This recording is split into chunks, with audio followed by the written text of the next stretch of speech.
Hola chicos, bienvenidos a esta cápsula sobre lo básico que debes saber respecto a cómo abordar y analizar los procesos históricos para la paz de Historia y Ciencias Sociales. Mi nombre es Yesenia Díaz y soy tu profesora en línea de esta hermosa área.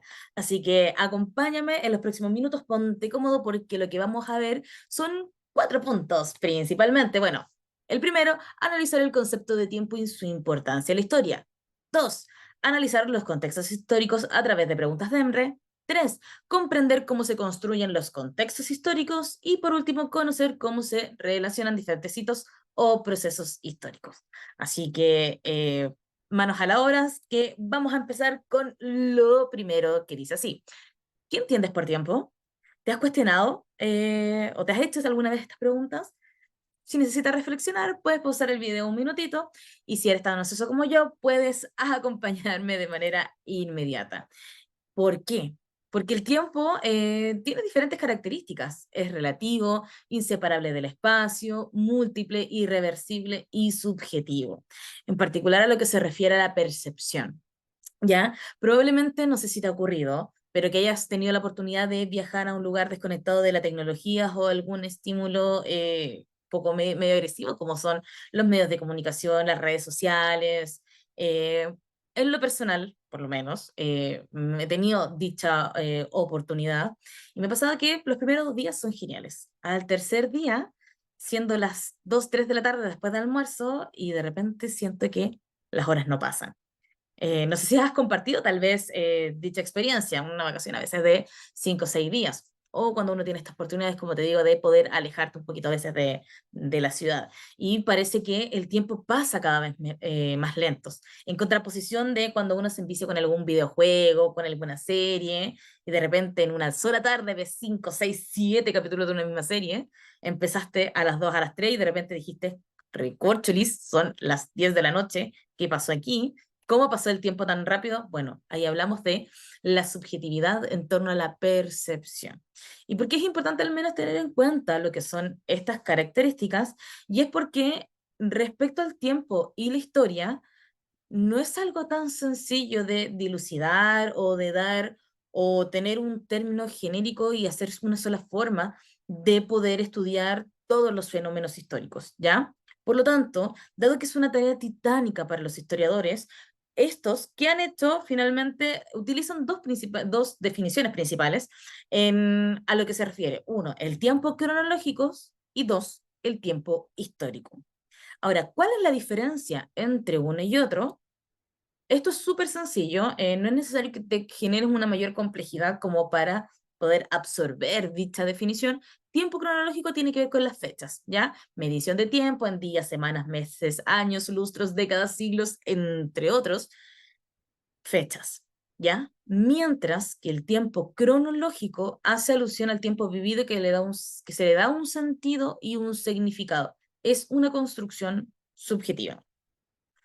El ejemplo que te voy a mencionar lo vamos a retomar a continuación, ya mientras vamos a ir aplicando ciertos conceptos, pero cuando hablamos del tiempo histórico de esta construcción subjetiva, te voy a dar un ejemplo súper concreto, Guerra Fría, contenido que probablemente viste en el colegio.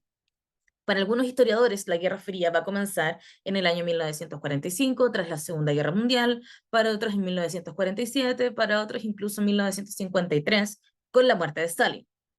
Y respecto del término, tampoco hay una sola fecha. Para algunos historiadores termina en 1989 con la caída del muro de Berlín y para otros en 1991 con la desintegración de la Unión Soviética. La pregunta del millón es, entonces, ¿cuál es la periodificación correcta?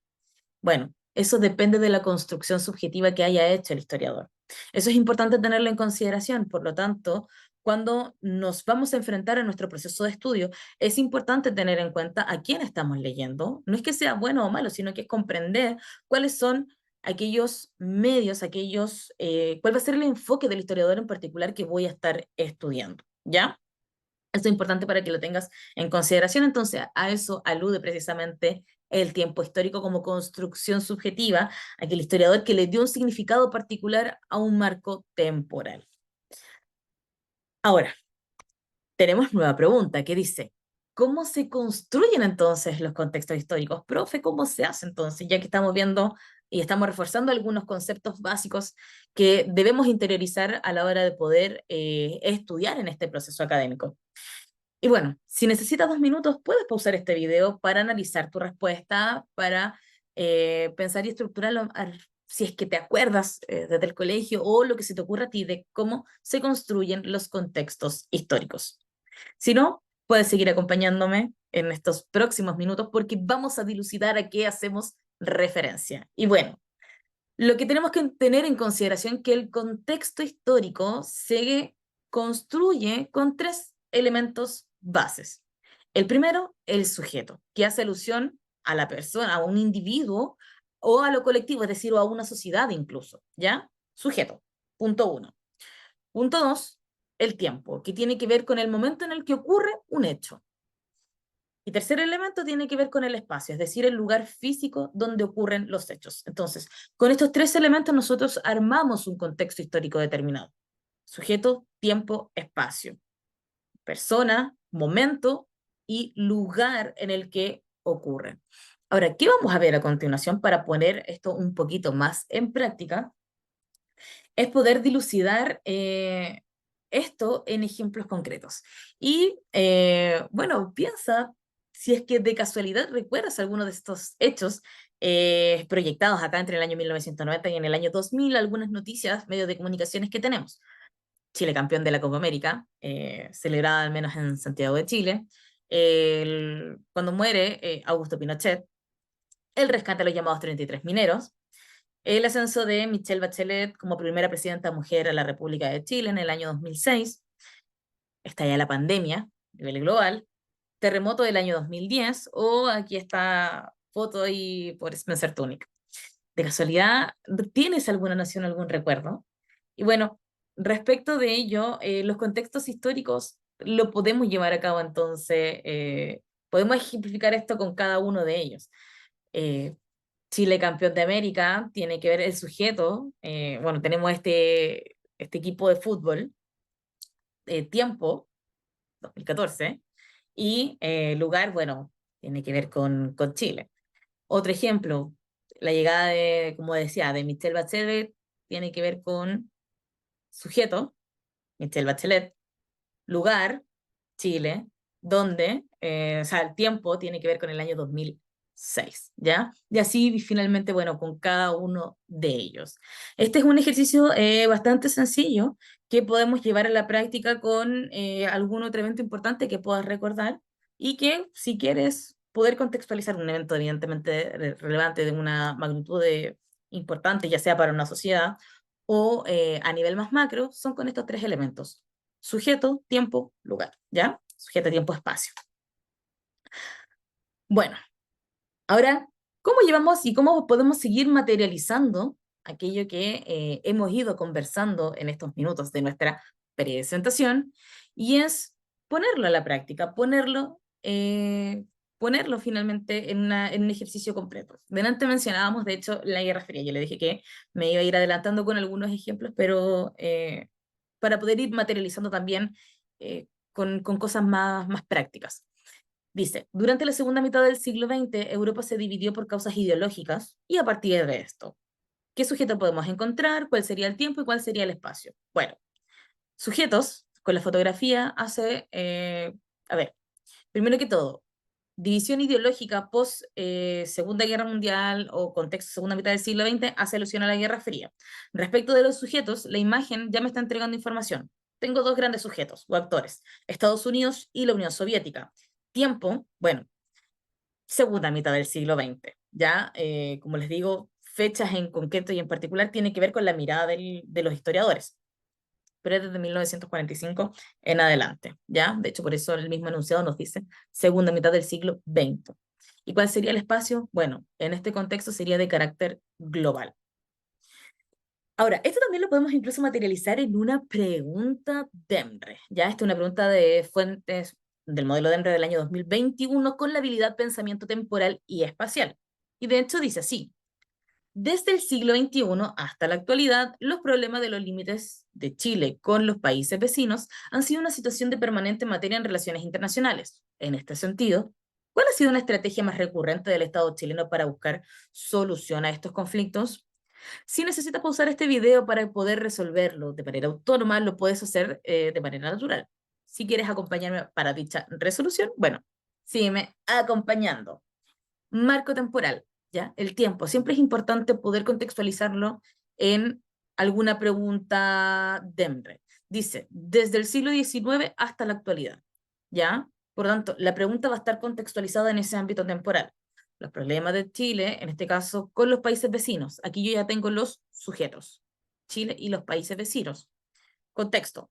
Ha sido una situación de situación permanente en materia de relaciones internacionales, los problemas limítrofes. En este sentido, ¿cuál es la estrategia más recurrente del Estado chileno para buscar la solución a este conflicto? ¿Qué conflicto? Los problemas limítrofes. ¿Entre quiénes? Chile y los países vecinos. La estrategia, ¿dónde tiene que estar enmarcada? Desde el siglo XIX hasta la actualidad. Y en este sentido, querido estudiante, la alternativa correcta es la alternativa C, la utilización de la vía diplomática. ¿Ya? Esa es la estrategia permanente desde el siglo XIX hasta la actualidad, preferente por el Estado chileno para precisamente resolver los problemas limítrofes con sus países vecinos, en este caso Argentina, Perú y Bolivia. ¿Ha sido la única? ¿Ha sido de una manera exclusiva? No, pero el enunciado me dice de manera recurrente, es decir, como la mayoritaria. ¿Por qué el resto de las alternativas podría ser falso en este caso? La alternativa A dice la realización de plebiscitos. Cuando Chile ha tenido conflictos, tanto principalmente con Perú y Bolivia, o acceso al mar, o donde delimita alguna cuenca, ha sido desde los tribunales de la Haya o en general la vía diplomática, llegar a soluciones por la vía jurídica o por la vía consensuada, no a través de plebiscitos, es decir, consultas ciudadanas. Por lo tanto la alternativa A es errónea. Alternativa B de bendición. Dice, la cesión voluntaria de territorios. Esto fue una práctica en un momento concreto que tiene que ver con la cesión de la Patagonia en el contexto de la llamada Guerra del Pacífico, ¿ya? Pero la pregunta dice, y el enunciado, estrategia recurrente del Estado desde el siglo XIX hasta la actualidad. Estamos en el desarrollo del siglo XXI. Por lo tanto, la alternativa B hace alusión a un hecho particular. Lo mismo con la alternativa D, el desarrollo de enfrentamientos bélicos. Eso es una característica más que nada del siglo XIX, pero no del siglo XX. Y la E, el uso de territorios con soberanía compartida, eso también es falso porque no ha sido una estrategia recurrente por parte del Estado chileno. ¿Ya? Entonces, en este caso, la alternativa correcta fue la alternativa C, C de casita. Bueno, continuamos. Dice, revisemos algunos conceptos, conceptos que más que memorizar, es importante que los puedas conocer y comprender para poder adecuarlos y para poder aplicarlos, mejor dicho, de manera correcta a lo largo de todo de tu proceso académico, ¿ya? Así que, bueno, el primer concepto que vamos a tratar de dilucidar es el de acontecimiento. Y esto es un hecho, ya, que puede ser importante, un acontecimiento es algo importante, que puede modificar el presente, pero ojo, no genera un antes y un después de la historia, ¿ya? Es un hecho importante y relevante que puede modificar el presente. ¿Se te ocurre algún ejemplo? Piensa en ella. Tienes todo el tiempo del mundo, puedes pausar este video. Y bueno, si se te ocurrió o quieres saber la respuesta, hay ejemplos por millones. Pueden ser, por ejemplo, una elección presidencial, un hecho que puede modificar el presente, pero no necesariamente es algo tan trascendental o circunstancial. Tomar un bus, caminar por un parque, depende de las consecuencias que pueda tener. Desde una perspectiva histórica, el inicio del Frente Occidental durante la Primera Guerra Mundial, ¿ya? Un acontecimiento es algo importante, pero que puede modificar el presente, pero que no tiene una mayor trascendencia en el tiempo.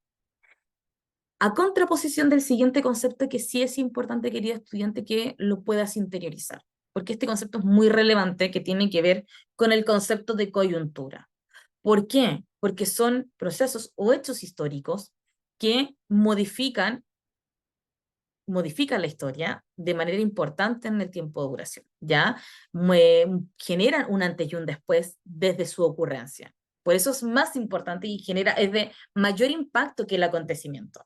No sé si se te puede ocurrir algún ejemplo, algún hecho que es tan relevante que genera un antes y un después desde su ocurrencia. Bueno, algunos ejemplos tenemos la invasión a Polonia. Invasiones han habido varias, pero ¿por qué esa invasión es tan relevante que generó un antes y un después? Porque con ello inicia la Segunda Guerra Mundial. Dos, el bombardeo a la, el bombardeo a la moneda en Chile en el año 1973. ¿Por qué es tan relevante? Porque con ello inicia la dictadura cívico-militar. Tres, captura del rey Fernando VII en 1808. ¿Por qué va a ser tan relevante la captura de este rey en el contexto de las invasiones napoleónicas?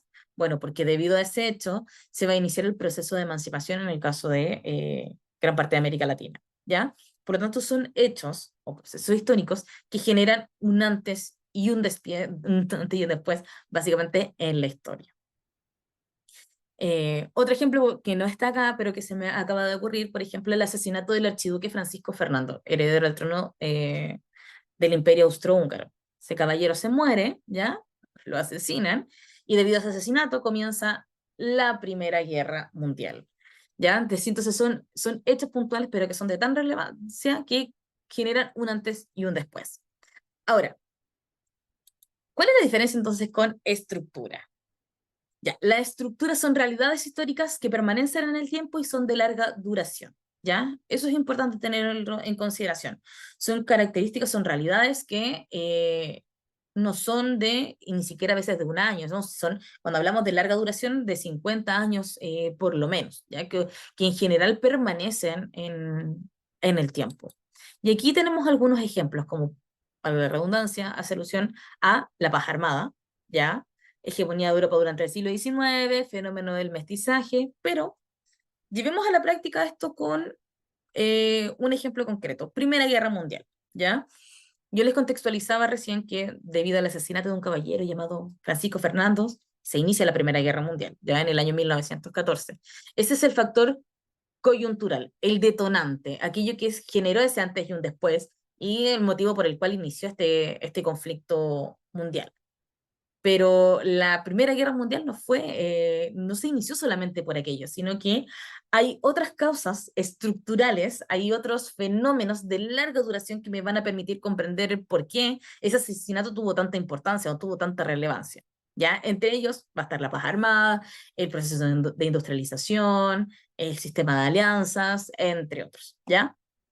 Así que, bueno, con ello espero, querido estudiante, que con estos ejemplos te haya podido quedar un poquito más claro la diferencia de estos conceptos, ¿ya? Y siendo los más relevantes, al menos de estos tres que hemos visto hasta ahora, para prepararte de mejor manera para la paz, es el concepto de coyuntura, ¿ya? Un hecho que genera un antes y un después de gran relevancia, y el de estructura alude a realidades históricas de larga duración o que permanecen en el tiempo.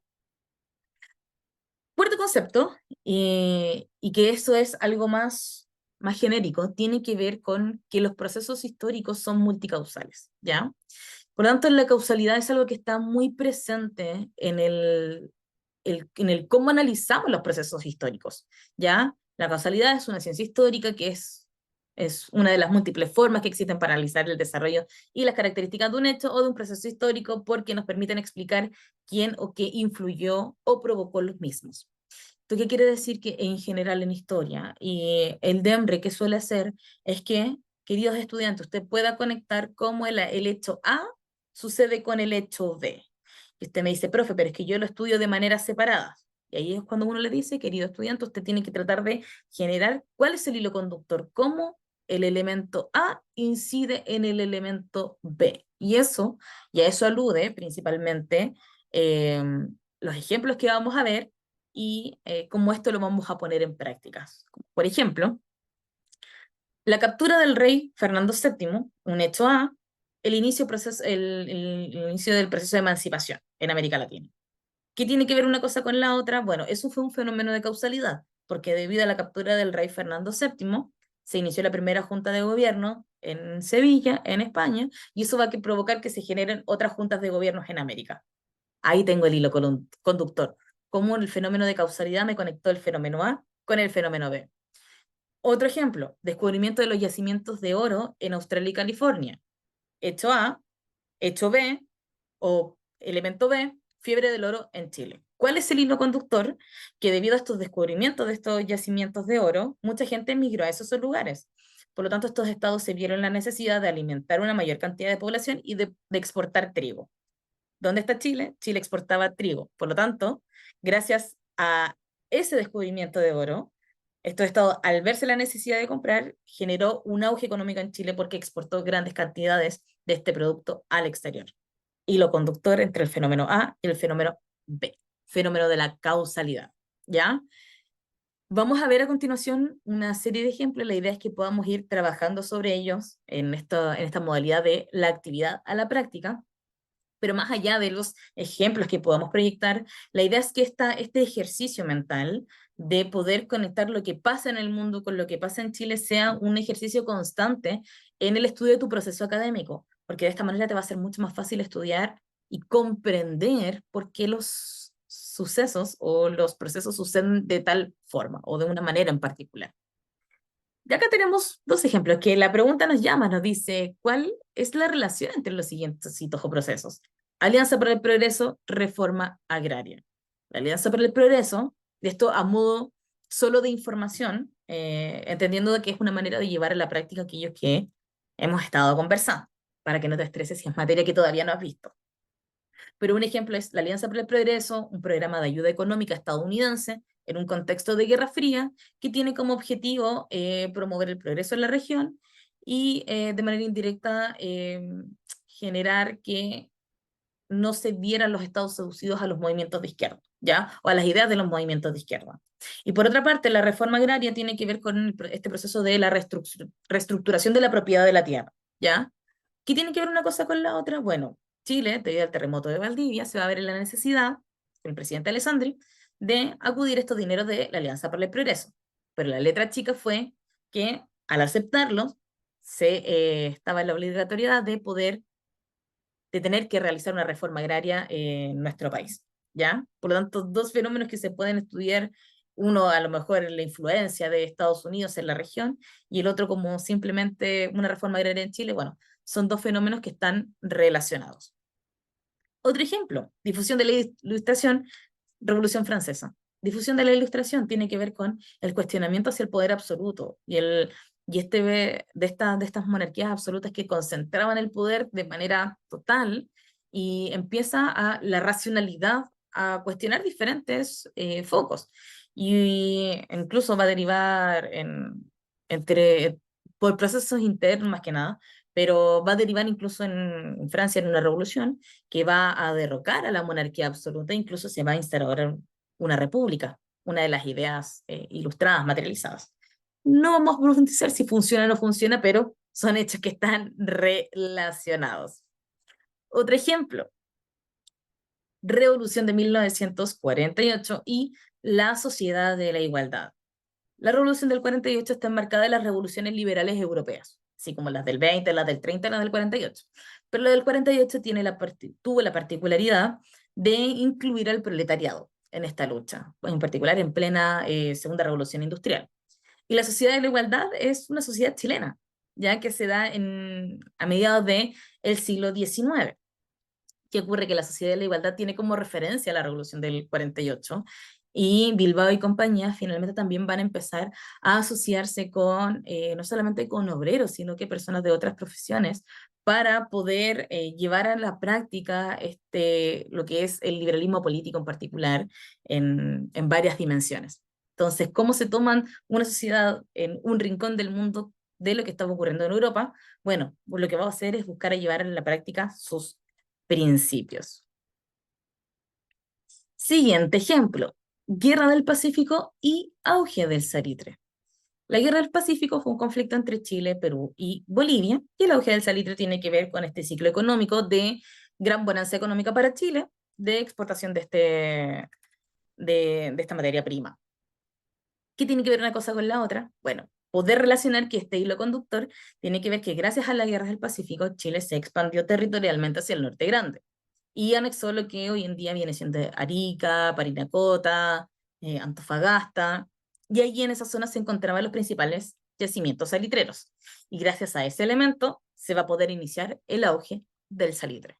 Por lo tanto, una consecuencia importante y fundamental de la Guerra del Pacífico tiene que ver tanto con la expansión territorial y con ello el inicio de este periodo de bonanza económica. Y tenemos pregunta DEMRE, que dice así, a ver, en esta lógica de poder aplicar estos conceptos de lo básico que debes saber para prepararte de mejor manera en este proceso académico, dice, en Chile durante el siglo XX se produjo una profundización democrática de la sociedad, la que se vio interrumpida con el golpe de Estado en 1973, en relación con la dimensión política.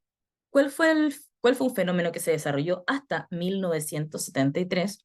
Lo primero que tenemos que tener en consideración entonces es que la pregunta está orientada a un fenómeno local, aquí en Chile. ¿Durante cuándo? ¿Cuál es el marco temporal? Siglo XX, pero ojo, dice clarito, hasta 1973. No me está preguntando por un evento posterior a ello, por lo tanto, mi respuesta tiene que estar enmarcada hasta la fecha que me está periodificando. ¿Cuál es el contexto de la pregunta? La profundización democrática de la sociedad, ¿ya? Y desde una perspectiva política, no económica, no social, no, una dimensión política. Por lo tanto, ¿qué fenómeno se desarrolló durante dicha época? Y bueno, vamos aquí a borrar. Espérenme. Y bueno, ahí sí. Y en este sentido, bueno, la alternativa correcta es la alternativa B, el surgimiento de nuevos partidos políticos, los que otorgaron representatividad a los sectores populares. Siglo XX es un periodo donde también se va a ampliar el derecho a sufragio, donde los procesos de alfabetización están aumentando. Por lo tanto, en este sentido, la politización, pero desde una perspectiva de hacerse partícipe de las decisiones locales, está en aumento, ¿ya? Y en ello, bueno, van a surgir nuevos partidos políticos que precisamente van a generar una mayor representatividad, muy distinta a la del siglo XIX o incluso a la del inicio del siglo XX, donde los partidos políticos y su participación estaba relegada principalmente a la oligarquía. Siglo XX va a haber una gran transformación en este sentido. La alternativa A, ¿por qué es falsa? Dice, la puesta en marcha de un plan estatal de privatización de las empresas públicas, y esto es falso porque, como decíamos, la pregunta está contextualizada hasta 1973.